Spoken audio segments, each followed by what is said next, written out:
Alors bonjour et bienvenue dans cette formation qui va vous apprendre à comment devenir agent immobilier, comment devenir agent commercial en immobilier.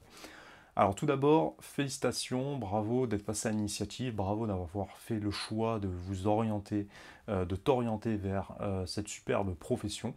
À mon sens, après avoir essayé beaucoup de métiers, je trouve que c'est l'un des métiers qui est le mieux adapté à notre époque, qui va te permettre d'apprendre un maximum de choses et d'être à l'aise dans ta vie, puisque tu vas pouvoir avoir des bons revenus et un métier surtout intéressant, qui est au contact des gens et qui va te permettre de faire l'effort constamment d'aller vers les gens. Et ça, c'est quelque chose vraiment de formidable.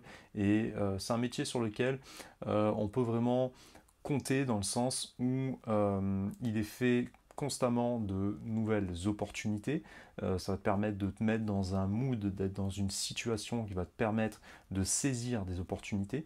Ça, c'est vraiment très important et de pouvoir en faire bénéficier les autres. Et donc, tu seras dans une place un peu centrale et c'est un métier qui est particulièrement intéressant puisqu'on ne fait jamais la même chose. Donc, bravo d'avoir choisi de t'orienter vers l'immobilier. Il y a des milliers il y a plusieurs voies dans l'immobilier, il y a différents métiers. À mon sens, moi je vais t'apprendre le métier de la transaction, puisque voilà, c'est à mon sens le métier qui me correspond le mieux et qui je pense est le plus adapté à toi. On n'est pas dans un métier de bureaucrate sur lequel on fait de la gestion, on est vraiment dans ce rôle un peu de couteau suisse hein, et de fusible qui va vous permettre d'aller vers les gens et d'être constamment à l'aventure, d'être sur le terrain et de voir de nouvelles choses. Et c'est un métier sur lequel vous allez vraiment pouvoir vous épanouir. Alors, qu'est-ce qu'il faut pour devenir agent immobilier? Est-ce qu'il faut un BTS? Est-ce qu'il faut une formation? Est-ce que ça peut s'apprendre sur Internet? Ça peut s'apprendre sur le tas? Alors déjà, ça fait beaucoup de questions. Est-ce qu'il faut un BTS? Est-ce qu'une formation diplômante est nécessaire ou non? Alors, ça dépend vraiment de quel est votre but. En effet, si vous souhaitez montrer votre propre agence, là, dans ce cas-là, vous devez avoir une carte professionnelle. La carte professionnelle peut s'obtenir avec une équivalence professionnelle après avoir exercé à peu près environ 10 ans en tant que salarié, ou bien 3 ans en tant que salarié avec un salaire de cadre, ou bien sinon il faut une équivalence d'environ, alors soit un BTS, les BTS immobilier vous permet d'obtenir toutes les cartes professionnelles nécessaires au métier de l'immobilier, ou bien sinon il va vous falloir des équivalences, c'est-à-dire il va falloir que vous ayez un niveau d'études que vous allez pouvoir valoriser. Donc là, dans ces cas-là, il faut contacter la chambre du commerce et essayer de montrer un peu le diplôme que vous avez. Et en fonction de vos diplômes, vous allez pouvoir faire en sorte de les valoriser. Moi, ma compagne, c'est elle qui a la gestion, qui a la carte professionnelle de transaction, et elle avait un bac plus 5, elle a pu se servir de certaines études qu'elle avait fait dans le commerce, et certaines écoles sont plus ou moins diplômantes en fonction, voilà, ça c'est des calculs qui sont faits, mais voilà, elle a pu faire cette équivalence et obtenir cette carte. Voilà, c'est pas forcément mon cas à moi, donc moi personnellement, je ne peux pas avoir la carte professionnelle, c'est ma compagne qui l'a, il faut qu'il y ait une seule personne au sein de la structure qui la possède, même si c'est une personne qui est salariée. Dans ce cas-là, vous pouvez également vous associer avec une personne qui a la carte, ou sinon il y a ce qu'on appelle des prêts de cartes. Donc ça, voilà, c'est un peu border, mais disons qu'il y a des personnes qui peuvent vous sous-louer la possibilité d'avoir cette carte professionnelle et vous pouvez avoir une délégation à exercer avec la carte professionnelle qui appartient à quelqu'un d'autre. Donc qu'est-ce qu'il faut?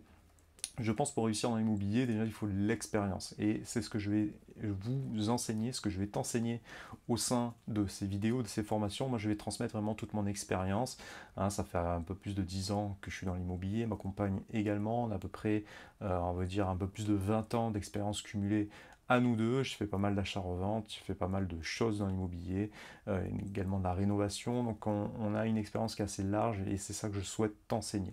Donc au-delà de ce que tu vas apprendre à l'école, l'école c'est vrai que tu vas pouvoir apprendre quelque chose, un savoir qui est très théorique. Moi je vais vraiment t'apprendre le savoir pratique. Je vais également t'apprendre le savoir théorique bien sûr, mais il faut comprendre que si quelqu'un sort de l'école, c'est pas pour ça que ça va être quelqu'un qui va être expérimenté, qui va forcément réussir dans la transaction. La transaction, ça nécessite de rouler un petit peu sa bosse et d'avoir une certaine expérience. Et l'expérience, c'est un peu l'expérience de la vie, elle s'apprend sur le terrain. Il y a différentes formes d'intelligence dans la vie, à vous de cerner quelle est la vôtre, mais disons que l'expérience, l'intelligence de l'expérience, l'intelligence de la rue, l'intelligence de la vie tout simplement et quelque chose qui est vraiment nécessaire quand on fait l'immobilier parce que on a un peu cette vocation d'être un peu un couteau suisse, c'est-à-dire qu'il faut tout savoir faire dans l'immobilier et disons qu'il faut avoir ce côté un peu caméléon, de savoir s'adapter aux autres et de savoir s'adapter à toutes les situations. Les situations dans lesquelles vous allez être confronté sont extrêmement diverses. Hein, vous allez jamais, alors même si on a un peu d'expérience, qu'on peut se reposer un petit peu sur une certaine stature, une certaine expérience, eh ben, il faut constamment remettre un peu comme un boxeur son titre en jeu. C'est-à-dire qu'il ne faut jamais s'appuyer sur des acquis, il faut constamment sortir un peu de sa zone de confort pour pouvoir exceller dans l'immobilier. C'est ça qui est important et c'est ce qui fait que ce métier est tellement passionnant et qu'il est fait également d'ascenseur émotionnel, hein, c'est-à-dire que parfois tout va bien et parfois on a des difficultés et puis etc. etc. C'est toujours un combat à mener et c'est ce que les gens attendent de vous, c'est-à-dire une faculté d'adaptation, de pouvoir vous adapter à n'importe quelle situation parce que toutes les situations sont extrêmement différentes. On ne va pas se euh, positionner et voilà, interagir de la même manière avec un investisseur qu'avec une personne qui pourrait être quinquagénaire et aurait des besoins pratiques par rapport à son appartement, qu'un jeune, un primo-accédant voilà, qui voudrait se lancer dans sa première acquisition de biens. C'est pas pareil pour un couple qu'une personne célibataire, c'est pas pareil pour de l'achat-revente, c'est pas pareil pour des marchands de biens. Voilà. Et puis tous les vendeurs sont différents, c'est un métier humain, hein. On fait vraiment de l'humain, nous. Au-delà de gérer des biens immobiliers qui ont des caractéristiques techniques, on est vraiment dans l'humain. Donc c'est ça qu'il faut garder en tête. Et l'humain vous demande d'avoir une bonne écoute dans un premier temps, une bonne faculté d'analyse pour savoir comment se comporter et une certaine psychologie. Et ça, bien évidemment, ça s'acquiert avec le temps. Il y a un côté un peu inné qui se développe ou pas avec l'expérience, mais voilà, ça dépend un petit peu de chaque personnalité. On dit qu'il y a autant de personnalités que de manières de faire le métier d'agent immobilier. Donc j'ai envie de vous dire que moi je vais vous transmettre vraiment toute mon expérience et après ça sera à toi en fonction de ta personnalité d'adapter tous mes conseils, d'adapter l'expérience que je t'ai transmise à ta personnalité à toi et il va falloir que tu ne cherches pas à te fabriquer une personnalité qui ne soit pas la tienne. C'est-à-dire si tu es quelqu'un de décontracté, va pas te la jouer froid et sérieux. Si tu es quelqu'un de froid et sérieux, va pas te la jouer très friendly avec les gens, ça ne sert à rien. Les gens apprécieront avoir une conversation avec quelqu'un qui est droit dans ses bottes et qui est fidèle à lui-même. C'est ça que les gens recherchent. Les gens recherchent une expérience, recherchent une expertise, mais au-delà de ça, il y a un contact humain, comme je te l'ai déjà dit.